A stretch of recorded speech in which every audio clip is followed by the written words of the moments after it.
Jabir Al-Hasani lebih elok dielakkan, karena kebanyakan kita nanti terbuat-buat menangis ni, disuruh oleh pengurus ni, imam agak buat-buat menangis kata dia. Jadi macam mana? Baru-baru baca ayat fabi ayyi ala'i rabbikum. Ini salah satu dalil ba'da Syafi'i, sebahagian daripada mazhab kita Syafi'i, boleh seseorang makmum mengikut kepada imam walaupun beda daripada niatnya. Assalamualaikum warahmatullahi wabarakatuh. Jamaah dimanapun berada, saya sedang berada di kota Duri, Provinsi Riau. Di belakang saya ini adalah rumah wakaf, rumah Quran Nurul Azhar, dipakai untuk anak-anak mengaji, tahfiz Quran, pengajian ibu-ibu. Petang ini kami buka bersama, santunan, banyak program khatam Quran dan lain sebagainya. Program rumah wakaf ini masih dalam proses renovasi. Mari kita support program renovasi rumah Quran Nurul Azhar 2 Duri Riau. Bisa kita support melalui Bank Muamalat, nomornya 2210, 6-nya 6 kali, 666 666. Sekali lagi Bank Muamalat 2210 666 666, kodenya 17. Jangan lupa konfirmasi ke nomor handphone 0852 6541 6060. Sekali lagi 0852 6541 6060. Ma'akal tafa'afnaita, yang kau makan busuk. Wa ma labista fa'ablaita, yang kau pakai lapuk. Wa ma tasaddaqta fa'amdaita, yang diwakafkan. Itu yang akan kekal menjadi bekal untuk hari esok. Berkah selalu. Assalamualaikum warahmatullahi wabarakatuh. Bismillah. Assalamualaikum warahmatullahi wabarakatuh. Alhamdulillahilladzi nahmaduhu wa nasta'inuhu wa nastaghfiruh wa na'udzu billahi min syururi anfusina wa min sayyiati a'malina. May yahdihillahu fala mudilla lahu wa may yudlil fala hadiyalah. Asyhadu an la ilaha illallah wahdahu la syarika lah wa asyhadu anna Muhammadan 'abduhu wa rasuluh wa safiyyuhu min khalqihi wa habibuh. Ballagha ar-risalata wa adda al-amanata wa nasaha al-ummah wa kashafa Allahu bihi al-ghummah wa jahidun fi sabilillahi hatta atahu al-yaqin. Salawatu rabbi wa salamuhu alayka ya sayyidi ya Rasulullah. Kita memuji Allah dengan mengucapkan kalimat alhamdulillahi rabbil alamin. Allah izinkan kita, Allah takdirkan kita bisa duduk di rumah Allah ini melaksanakan salat fardu subuh berjamaah. Mudah-mudahan yang kita lakukan hari ini diterima oleh Allah Subhanahu wa taala. Amin ya rabbal alamin. Salawat dan salam kepada Nabi yang agung, Nabi yang mulia, Sayyidina Rasulullah Muhammadun sallallahu alaihi wasallam. Allahumma salli wa sallim ala nabiyyina Muhammadin wa ala alihi wa sahbihi ajma'in. Kiai Muhammad Idrus Ramli yang kita hormati, bapak-bapak, ibu-ibu yang dirahmati Allah. Sebelum kita minta Kiai memberikan mau'izatul hasanah kepada kita, seperti biasa setiap Sabtu subuh kita baca hadis daripada kitab Riyadhus Salihin min kalami Sayyidil Mursalin. Kita baca satu buah hadis, nanti kita minta mau'izatul hasanah kepada Kiai. Judulnya ciri-ciri aliran sesat dan cara terhindar daripadanya. Jadi kiai kita ni banyak punya karangan, bukan saja dari karangan-karangan amaliyah Ahlus Sunnah wal Jamaah, tapi beliau dikenal juga dengan mufakir, orang yang sudah pernah membahas beberapa aliran-aliran sesat. Nanti kita minta kepada beliau menjelaskan aliran-aliran sesat. Apalagi di Indonesia hari ini marak sekali, marak sekali aliran-aliran. Apakah itu alirannya dengan syiahnya, dengan alirannya yang pakai salatnya salat ailing dan lain sebagainya. Nanti kita minta kepada beliau dan cara membentenginya. Banyak orang sudah masuk ke dalam itu tapi tak sadar kalau dia sedang melakukan ajaran sesat. Bahkan dari kalangan ustaz sendiri pun kadang bisa terbibit dalam masalah itu. Karena syaitannya tentu lebih godang pula. Jadi oleh kerana itu nanti kita minta kepada kiai nanti memberikan mau'izatul hasanah kepada kita, sehingga kita kenal mana itu aliran sesat dan bagaimana cara kita membentengi diri daripada aliran-aliran sesat yang seperti ini. Qala, kita baca satu hadis dulu. Wa an Abdullah ibni Syakhirin, ini sahabat Nabi SAW. Dia punya anak-anaknya itu min kibarit tabi'in, guru daripada gurunya ahlul hadis radhiyallahu ta'ala an. Beliau tak masyhur tapi cukup meriwayatkan hadis 6 hadis saja. Imam Bukhari memasukkan 2 hadis dan Imam Muslim juga memasukkan beberapa hadis ke dalam kitab sahihnya. Qala ataitun Nabi sallallahu alaihi wasallam, aku mendatangi Rasulullah sallallahu alaihi wasallam, wa huwa yusalli, dan Nabi sedang salat. Jadi sahabat kadang datang berjumpa Nabi, Nabi kadang sedang salat. Sahabat datang kepada Nabi, kadang Nabi sedang berzikir. Sahabat datang ke Nabi, kadang Nabi sedang makan. Sahabat datang ke Nabi, kadang Nabi sedang dalam tunggangan kudanya, di atas tunggangan kudanya. Sama ahwal Nabi itu dengan ahwal kita sama. Kita manusia, Nabi manusia, itu betul. Kita makan, Nabi makan. Kita minum, Nabi minum, itu betul.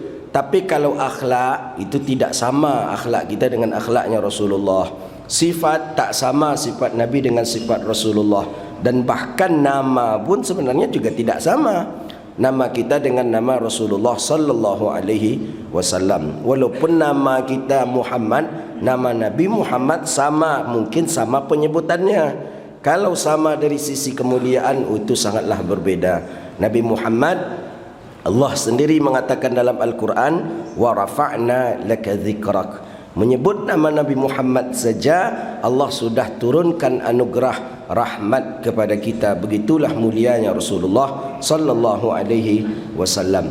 Wa huwa yusalli. Jadi kata Abdullah ni, aku mendatangi Nabi dan Nabi sedang dalam keadaan salat. Ada yang mengatakan bahawa ketika Abdullah datang kepada Rasulullah sallallahu alaihi wasallam, ketika itu Nabi salat dan dia pun langsung ikut salat bersama Rasulullah. Ikut dia salat bersama baginda Nabi sallallahu alaihi wasallam. Banyak hadis-hadis sahabat menampakkan Nabi sedang salat, dia ikut salat, tak ditanya ke Rasulullah, ini salat apa ni Rasulullah?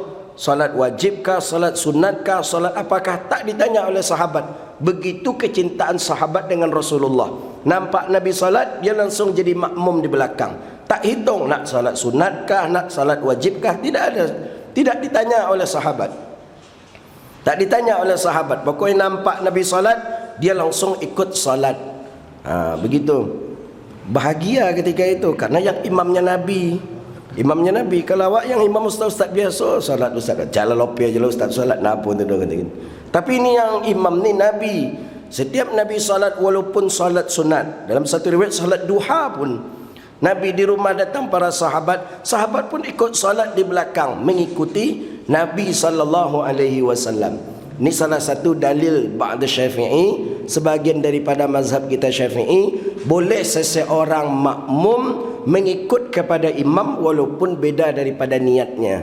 Mungkin si imam salat apa umpamanya, mungkin si imam salat tarawih, mungkin si makmum salat qadha, atau sebaliknya mungkin. Seperti itu boleh dengan berdasarkan hadis tadi, sebagian mazhab kita Syafi'i.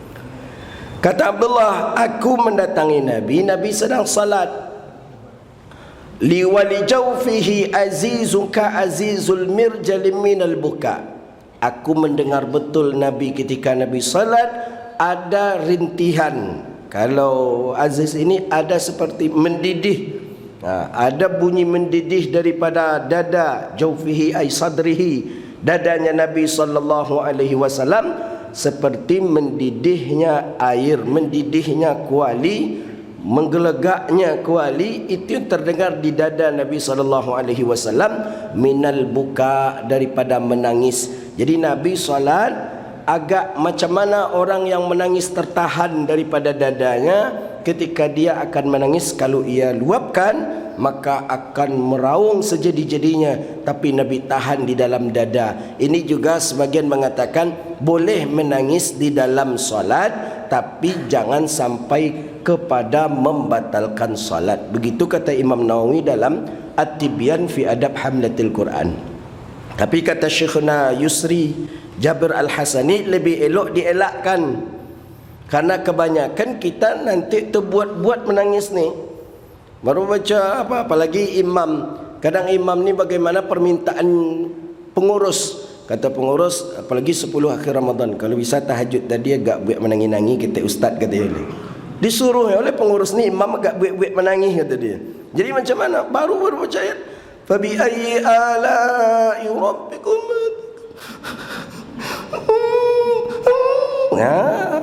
Kebanyakan seperti itu. Aku tengok siap salat biasa je, imam tadi tak ada baju mata kan. Nah, boleh membuat-buat seperti itu, tapi jangan sampai ke tahap membatalkan salat. Kata Imam Nawawi dalam At-Tibyan jelas itu. Ya kalau sudah kan membatalkan salat jadinya itu. Maka oleh karena itu zuk rasa itu dia akan timbul. Rasa itu akan timbul. Maka para wali-wali Allah, mursyid tariqah biasanya itu baru mulai mengajak jamaah itu astaghfirullah. Mursyid tadi ketika tawajuh mulai membaca astaghfirullahalazim. Itu jamaah para khalifahnya merong-raung langsung. Astagfirullah. Memang betul keluar air mata. Jarang orang yang bisa melakukan seperti itu. Ada pernah kita hadirkan ke sini dulu, Buya Milizar Amir namanya. Itu terkenal itu. Kalau beliau memimpin khatam tawajuh namanya dalam tariqah Naqsyabandi, itu kebanyakan dan kebiasaan orang pasti balik daripada situ tu meraung-raung dan ingin balik lagi ke sana. Begitu. Jadi ada orang yang bisa memimpin seseorang untuk muhasabah, sehingga ada rasa zuk, rasa nikmat, berasa bersalah, kemudian dia menangis. Nabi terdengar oleh Abdullah ini seperti air yang mendidih di dada Nabi, dan ketika itu tak lama Nabi pun menangis. Hadis sahih rawahu Abi Daud wa Tirmizi fi Syama'il Muhammadiyah bi isnadin sahih. Alhamdulillah, itulah hadis yang kita baca hari ini. Saya tadi malam tadi teringat-ingat saya, suara tiba-tiba saja hilang. Subuh Kamis bilang ceramah, ada 2 minggu saya agak liburkan ceramah. Jadi bukan karena ceramah. Jadi jumpa dokter kemarin di jumpa subuh Jumat. Apa masalah? Tak tahu saya apa masalahnya, kata saya. Batuk pun tidak, apa pun tidak. Mungkin masuk angin Ustaz. Kalau masuk angin mungkin betul juga, karena sering sendawa ya. Mungkin masuk angin hilang suara. Jadi ingat saya, Ki Idrus Ramli ada di Pekanbaru. Saya tanya ke panitia, jadual beliau subuh Sabtu ada enggak? Tidak ada, karena rencana subuh Sabtu ini beliau bertolak ke Jakarta, ke Surabaya. Jadi kata saya, kalau begitu hadirkanlah Ki di Sabtu subuh. Setidaknya bisa menghadirkan beliau ke sini, bisa mendapat istifadah kita di sini, dan pas pula suara itu pula hikmah suara habis kau nampaknya ada kiai langsung. Jadi falyatafaddal mashkura wa minallahi ta'ala ma'jur.